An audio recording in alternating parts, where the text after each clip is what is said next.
Welcome to the Talking Michigan Transportation Podcast. I'm Jeff Cranson. Today, I'm going to be talking about one of the major projects coming up in this construction season. This one will extend through 2027, and that's rebuilding the final segment of I-696, a major freeway that runs across Oakland and Macomb counties north of the city of Detroit and carries a heck of a lot of traffic, some of the biggest traffic volumes of any roads in the state, as a matter of fact. Brian Travis, the project manager, spoke with me about what he expects to go on during construction and about the public involvement that's gone on leading up to this, and also some interesting history to the freeway and the freeway's original concept and how it was built in three different segments, with the central segment being delayed for lots of various reasons, and some other interesting things. So I hope you enjoy the conversation. Okay, again, I'm with Brian Travis, who is already finishing up a major project, the I-96 Flex Route in Oakland County. And as he sees that to fruition, he's about to jump into another big one, which is the final segment of rebuilding 696, major thoroughfare through Oakland and Macomb counties, heavy traffic, one of the heaviest volume routes in the state. And it comes with inconvenience, as always. There's, some short-term pain for what we hope is long-term gain, which will be a much smoother road where concrete chunks aren't flying up anymore, and people's commutes will be reliable, which is what we all hope for. So, Brian, thanks for taking time to be here. Absolutely. Yeah, thanks for having me, Jeff. So let's talk a little bit. I want to get into some history. You and I were both kind of fascinated by what we learned about 696 and its origins. But before we get into that, could you talk about the project overall, the various phases, and what's coming next in 2025 through 2027? Sure. Yeah. So, we are, as everyone knows, just kind of finishing up the segment there to the west from I-275 to Lahser. We've been working on that for the past two seasons. And the next step is to move to the east from Lahser to DeQuinder Road. That is sort of the last segment of the whole corridor of I-696 that needs attention. That's a pavement from the late 80s. So although it's not as quite in dire condition as this last segment that we're reconstructing, it's time to do it. So we will be starting here in March 1st, actually. So about a month and a half away from now, we will detour eastbound I-696. Traffic will be detoured south on M10, the Lodge Freeway to the Davison, M8, back to I-75, northbound to 696. So we'll be fully reconstructing that pavement between Lahser Road and I-75. From I-75 to DeQuinder, we're going to patch that concrete pavement. That's a bit newer. That was constructed, I believe, in 1999.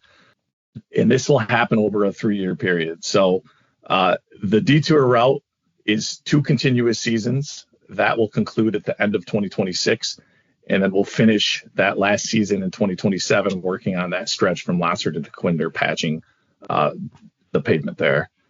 There's also a lot of bridge work on this corridor. There's about 60 bridges that we're touching, doing a lot of extensive rehab on those. Those will happen over all 3 seasons.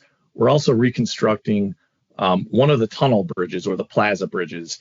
That is the Church Street Plaza, which we call it. Carries Church Street. This is in Oak Park. A lot of people driving on the freeway probably know these as the tunnels. They have the lights in them. So that's a very, very major bridge for us that will take all 3 seasons to reconstruct. We should talk, as we talk about the history, we should talk later about how those came to be and why there are plazas, which is a little bit unique to most of Michigan's freeways.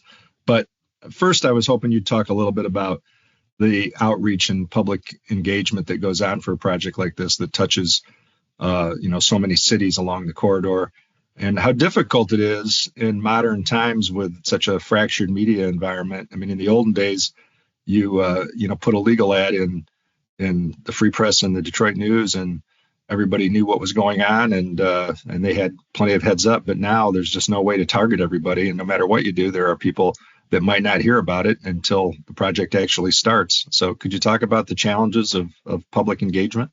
Sure. This project has been in design for a few years now, And like you say, there's 100 different ways to get news these days. Traditional TV, newspaper, or social media, right? If it's not capturing your attention in a matter of a few seconds, people aren't paying attention to it. So we've issued press releases, we've had public meetings, we've had graphics out there, but it's really difficult to, I think, grab, especially motorists' attention when something is 2 or 3 years away. We will hold another public meeting next month to try to, alert everybody that, hey, this is coming. But it is challenging, and it's not something that we take lightly. We coordinate very, very closely with all the local communities throughout this process. They have input on the design.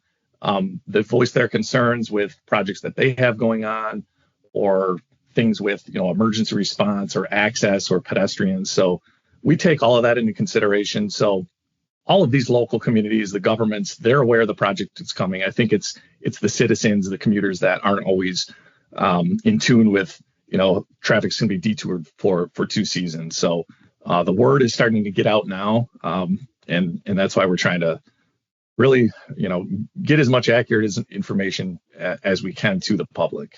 Well, I think one of the frustrations for the people in the department and for you as a project manager are that you don't really have any means of making people use the official detours. And so, people are going to find their own way in a lot of cases, and that might put them on local streets and, have an effect on the local grid. How do you talk about that when local officials say, hey, they're going to clog up my streets because you closed down the freeway? Yeah, again, we do the best we can. We have a posted detour. We typically post detours freeway to freeway. We know in this case, a lot of people probably won't follow that posted detour. Maybe some trucks will, or people from out of town. But people are going to use 8 mile, 10 mile, 12 mile, whatever route is most convenient for them. And we can't completely shut down all the construction that's happening in the area for the next 2 years. We can't plan for every single scenario. So we do the best we can to get the word out. We do the best we can with trying to adjust signal timings, trying to coordinate projects. But, certain communities have certain money that's allocated that has to be spent in a certain year. So you, again, can't control every project and every schedule that's going on around town. But we do the best we can to mitigate inconveniences, congestion, whatever the case may be with, signal timings, or trying to encourage traffic to use certain routes whenever we can. I think the history of this is interesting. I know you were looking into it, as was I. I just assumed it was a newer concept overall, relative to some of the other interstates from the original 1950s, Eisenhower era interstate system. So I-75, I-94, I-69, a little bit later than those. But as it turns out, 696, which I think one of the reasons I thought it was newer is because it's a 3-number shield instead of the traditional 2 numbers. It was supposed to be I-98. And for whatever reason, the Federal Highway Administration rejected that. But it was in some original plans. And yet the 3 segments took, a long, long time to build. What did you find most interesting as you looked into that background? Yeah, it is very interesting. So this whole corridor, it's about 28 miles, and it goes from I-275 to I-94. And it was built in 3 separate segments. So actually, the first segment built was the west segment from I-275 to M10. And that was finished, I believe, in 1964. And so for a handful of years, if you're coming from the west, you're forced off at the Lodge Freeway, you go downtown or wherever your destination is. And the rest of 696, actually the eastern portion from I-75 to I-94 was constructed second. That was completed in 1979. And that middle piece from M10 to I-75 kind of sat in controversy for years. I believe it was, discussed right in the beginning with the rest of these, the corridor, the other 2 segments.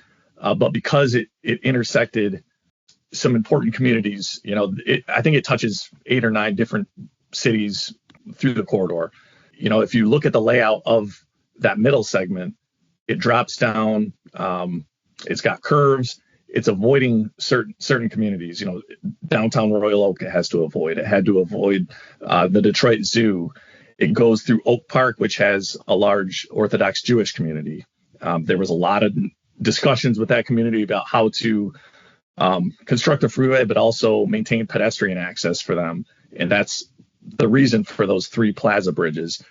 So a lot of unique considerations went into that middle segment. In fact, I think, Jeff, we read the same thing that the governor at the time, George Romney, locked a group of decision makers in a room until they could agree on a way forward with this segment. So all said and done, amazing. I think it was, it was talked about for 20 years or so. I think it was finally completed in 1989. So yeah, interesting history. So this is the newest segment, but like I said, it's at this point 36 years old. It's time to address it.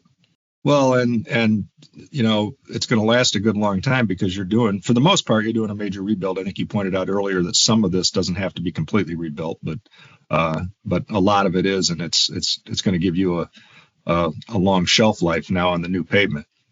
Absolutely, yeah. So it's again not as in dire condition as the other 2 segments were when we built them, but this again is going to give us a new pavement. It's going to improve safety, reliability. And the reason behind reconstructing the Z03 bridge, that's the Plaza Bridge, the number designation is Z03. That's the bridge that has the water leaking through it. We've got some icicles that form in the wintertime. It's a safety hazard. The new design of that bridge is going to eliminate that problem. So again, when it's all said and done, it's going to be a much safer, much smoother corridor.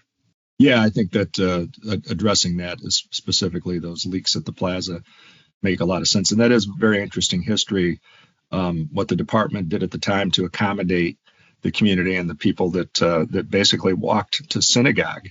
I think that showed a lot of sensitivity, and that's really interesting.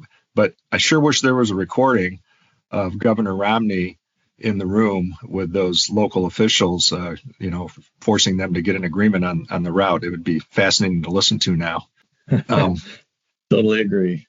We'll be right back. Stay tuned. Know before you go. Head on over to MyDrive to check out the latest on road construction and possible delays along your route. For a detailed map, head over to michigan.gov/drive.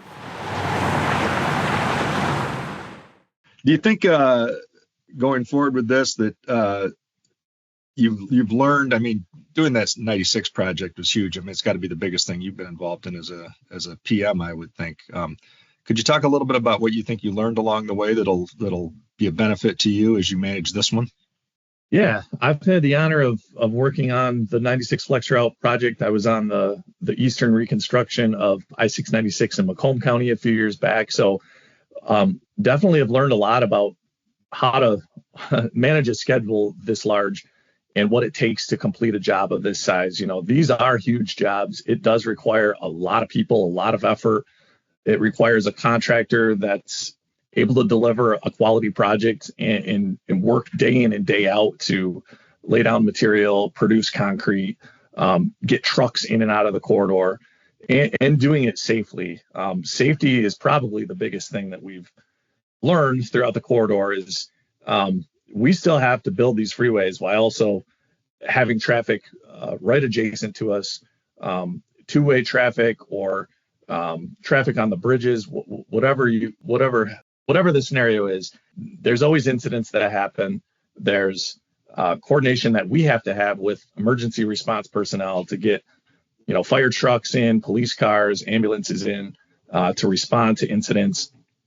And so I kind of want to touch on this particular project. We get the question is, why are we detouring eastbound? Why don't we have traffic maintained on one side of the freeway like the last 2 jobs that we did? And it really does come down to safety. This section of freeway is what we call a depressed section of freeway. We've got the large, like 25-foot tall retaining walls on both sides. And to maintain 2 lanes each direction on one side of the road, you're taking away shoulders. You have very limited room as it is there. So to have something happen on the freeway, a fire, an incident, very, very difficult to get responders in there. In fact, between M10 and I-75, there is a restriction for any explosive material or flammable material. It can't be transported on that route just for that reason. You're in the depressed section of freeway. So really comes down to safety. Also schedule, right? If we have traffic pushed on one side of the roadway, there's a certain section on the west part of this job that we go down to 3 lanes near Southfield Road, Lasser. Again, kind of presents an issue with width of construction to build some of the stuff that we need to build in the median. That would probably push construction another 6 months into a third season. So having traffic detoured is really our best option here. Yeah, I was going to ask you about that. Oftentimes, it's obviously safety is first, and it's much safer to not have workers right there with the heavy traffic. But it also makes the project more efficient overall, right? It's less time doing the rebuild. Yeah, certainly. And again, a lesson learned here is access for us and the contractor. We have to get in and move around the job efficiently. And when you're trying to maintain too much traffic, it really limits our access with ramps and the amount of room that we have to stage equipment and materials. So really building 8 miles of freeway, both bounds in 2 years is about as aggressive as a schedule as we can produce here. So. Yeah, I mean, we all take, freeways, roads for granted. There's an armchair engineer in everybody, and they drive by and think however long it's taking too long, right? Because it's inconveniencing me. So, yeah, I know you got to deal with that. And you probably hear it from friends and family and have to spend time explaining. And there's probably sometimes you wish that nobody knew you worked for MDOT, right? Yeah, it happens all the time. So, as you look toward this and the benefits, obviously smoother pavement, nicer ride, what else would be added benefits once this is completed and kind of modernized? I mean, I think it's a benefit to all. This is one of our busiest corridors in the state. Traffic numbers range from 180 to 200,000 vehicles a day, depending on what part of this corridor you're on. So I think as commuters, we can all appreciate a brand new freeway. And like I said, from 275 to 94, that's a 28-mile stretch. If you include the I-96 flex route to Kent Lake Road, that's another 12 miles. That's 40 miles of freeway that's going to be basically brand new that we've done since 2018. I mean, that's a huge accomplishment, not only for us, but for the area. It affects everybody. It affects business, commerce, safety. So it's hard to argue with the benefit that everyone's going to see when this is all said and done. Well, one of the things we came across in that history was a reference to the American Autobahn. And I can see where that came from because it certainly feels like that sometimes. I know the state police have done targeted enforcement there and been amazed at the number of citations just in a matter of a few hours. So that probably goes as much as anything to your point about the safety of having the freeway completely closed because people drive really fast on 696. They do. Yeah. The speed limit in our work zones is 60 miles an hour. A lot of people don't follow that, and it's concerning. And that's a major reason we have crashes and fender benders and congestion out there. It's people want to get to where they're going as soon as possible and don't consider the consequences a lot of times. So you're right. This helps. Westbound is going to be maintained both years. They're going to have a shoulder. So it's much safer. If you have a crash out there, it's more like it functions right now when traffic's in its normal configuration. So I think, although the detour will be painful for commuters, I think people are going to find their route. They're going to find their way and hopefully be appreciative that they're not, stuck in two-way traffic with no shoulder and having sort of just unpredictable commutes every day. Yeah. Well, thank you for talking about that. And I wish you luck. Let's pivot real quickly to your other big project, wrapping up the I-96 flex route in Western Oakland County. Where do we stand with that? And the follow-up would be talk a little bit about ramp metering and how that will work. Sure. So we've completed basically all of the physical construction out there on the flex route. We'll have a few things that we have to go tackle in the spring. just some minor concrete work and some bridge epoxy overlay work. But the main focal point is the actual flex route infrastructure, right? So if you've commuted that route since December, you've probably seen the red X's that are currently present over the shoulder. We're testing the system right now internally, testing all the different scenarios, testing the software, the equipment, the electronics. We are planning to go live hopefully by the end of next month, end of February, with the flex route. So, that's again going to function during peak periods. People will have an extra lane on eastbound in the morning, an extra lane on westbound in the afternoon. The ramp metering is also going to be part of that. We're testing that as well. So you've probably seen traffic signals at the end of some of the on-ramps throughout the corridor. There's 8 ramps that are going to be affected by this. And the ramp metering is there to kind of go hand in hand with the flex route. The meters will function when traffic is congested on that mainline freeway. And what that does is just allows traffic to be integrated in that corridor one by one, rather than sending a platoon of, say, 10 to 20 cars on at one time, just causing more downstream congestion on the freeway. This is the first time that we've... Yeah, go ahead. I was just going to say it's proven to make for much safer entry on freeways when it's been used in other states.